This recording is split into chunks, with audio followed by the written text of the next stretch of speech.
నాకుండడమే కాదు అధికార యంత్రాంగానికి కూడా అదే భావన ఉండాలనే ఉద్దేశంతో ఈ ప్రభుత్వం పనిచేస్తున్నామని చెప్పి కూడా నేను మీకు తెలియజేస్తున్నా. ఈరోజు మొన్న వచ్చినటువంటి మొంతా తుఫాన్ ప్రజలకు కష్టాలు తెచ్చింది, నష్టాలు తెచ్చింది. కానీ తొలి రోజునే నేను అప్రమత్తం అయ్యాను. ఇంత మునుపు కూడా చాలా తుఫాన్లు నేను చూశాను. సమైక్య ఆంధ్రప్రదేశ్లో మీరు చూస్తే 96, 97లో హరికేన్ తుఫాను చూశాం. 2016 ఆ ప్రాంత 15, 16, 15లోనే ఉదుగు తుఫాను చూశాం. తర్వాత తిత్లీ తుఫాను చూశాం. అనేక వరదలు చూశాం, అనేక కరువులు కూడా చూశాం. నేను వస్తానే ఒక 5 పాయింట్ ఫార్ములా పెట్టాను. ముందుగానే అప్రమత్తం చేయడం, ప్రిపేర్ కావడం, ఎక్కడికక్కడ మానిటరింగ్ మెకానిజం ఎస్టాబ్లిష్ చేశాను. ఎక్కడ ఏం జరుగుతుందో ఎప్పటికప్పుడు అప్రమత్తం చేయడానికి అలర్ట్స్ మెకానిజం పెట్టాను. ఇంకో పక్క ఒక్క మనిషి చనిపోకూడదు, అందరినీ కాపాడాలి, ముందు జాగ్రత్తలు తీసుకున్నాం. అదే మాదిరిగా రీహాబిలిటేషన్ ఎక్కడన్నా జరిగితే తొందరగా ఒక రోడ్డు బ్లాక్ అయితే చెట్లు వర్షం పడతా ఉంటే చెట్లు కూడా వారగా పెట్టి మీకు ప్రయాణ సౌకర్యం కల్పించాం. కరెంట్ ఆగిపోతే ఎంత తొందరగా తిరిగి కరెంట్ ఇవ్వగలుగుతామో ఇచ్చే పరిస్థితికి వచ్చాం.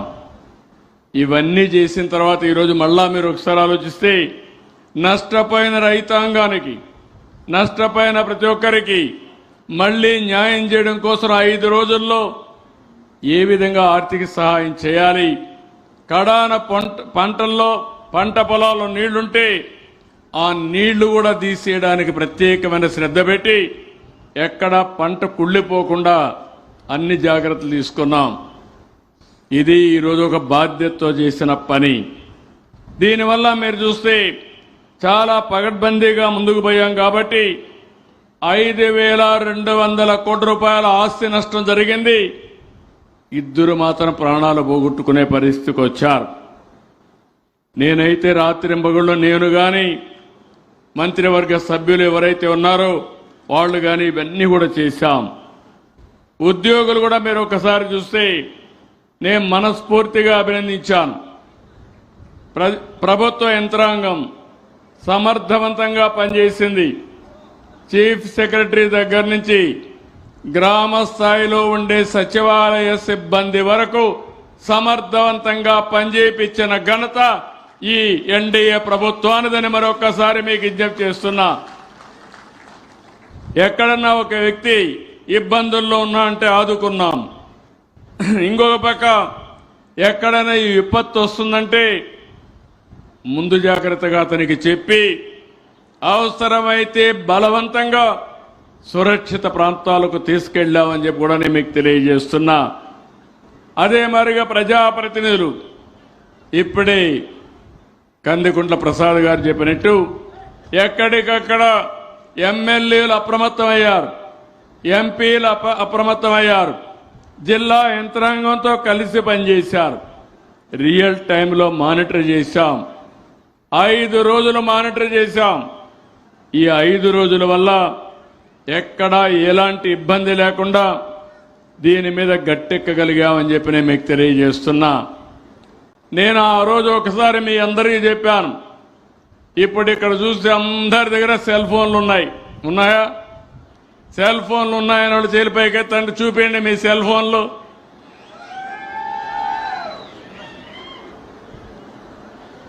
ఒకప్పుడు నేను సెల్ ఫోన్ అంటే నన్ను ఎగతాళి చేశారు, అవునా కాదా అని మిమ్మల్ని అడుగుతున్నా.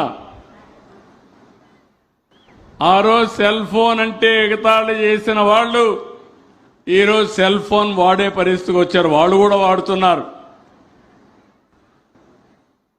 ఆ రోజే నేను చెప్పాను, 30 ఏళ్లకు మునుపు చెప్పాను, రాబోయేది ఐటీ విప్లవం. ఎవరైతే ఈ విప్లవాన్ని అందిపుచ్చుకుంటారో వాళ్ళకు ఇబ్బందులు తక్కువ ఉంటాయి, అనుకున్న లక్ష్యాన్ని ఈజీగా చేరుకుంటారని ఆ రోజు చెప్పాం. ఆ రోజు హైటెక్ సిటీ హైదరాబాద్లో కట్టాం. ఐటీని ప్రమోట్ చేశాం. 25 ఏళ్లలో జరిగింది మీరు చూస్తే ప్రపంచంలో తెలుగు వాళ్ళు ఎక్కడికంటే అక్కడికి వెళ్ళిపోయారు. మొన్నే నేను దుబాయ్ నుంచి వచ్చాను. దుబాయ్ నుంచి వస్తే నేను ఒక మీటింగ్ పెడితే తెలుగు వాళ్ళ కోసం కొన్ని వేల మంది హాళ్ళు పట్టలేదు. దానికంటే పెద్ద హాలు దొరికే పరిస్థితి లేదు. అంటే ఈరోజు ప్రపంచంలో తెలుగు వాళ్ళు లేని గడ్డ దేశం లేదంటే అది తెలుగుదేశం పార్టీ చూపించిన చొరవ. 25 ఏళ్లకు మునుపు ఒకప్పుడు అందరూ కూడా మన వాళ్ళు కూలీల కోసం, కూలి పనుల కోసం వెళ్ళేవారు. ఇప్పుడు కూలి పనుల కోసం కాదు, ఆ దేశంలో ఐటీ విప్లవంతో పనిచేసి ఆ దేశంలో ఉండే వాళ్ళకంటే ఎక్కువ ఆదాయం సంపాదించే వాళ్ళు ఈ తెలుగు జాతి అని చెప్పి కూడా నేను మీకు తెలియజేస్తున్నా. ఇప్పుడు నేను ఆలోచించాను, మరో విప్లవానికి నాంది పలుకుతున్నా. ఆ విప్లవమే మీరు చూస్తే మొన్నే గూగుల్ విశాఖపట్నానికి వచ్చింది. ఆర్టిఫిషియల్ ఇంటెలిజెన్స్తో డేటా సెంటర్ పెట్టి దగ్గర ఒకేసారి $15 బిలియన్ అంటే $1,40,000 నుంచి $1,50,000 కోట్ల విశాఖపట్నంలో పెట్టుబడి పెడుతున్నారంటే అది ఈ రోజు ఎన్డీఏ ప్రభుత్వం పైన నమ్మకం, విశ్వాసం. ఒకప్పుడు ఇక్కడ కియా మోటార్స్, మీకు అందరికి ఐడియా ఉంటుంది. నేను కియా మోటార్ తేవాలంటే